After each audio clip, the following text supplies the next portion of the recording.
Toeng was built in the late 12th century during the reign of Jayavarman VII and is one of the oldest temples of the Angkor Empire in Siem Reap.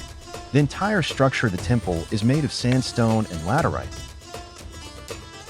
It has a 3-story wall and 2 entrances facing east and west.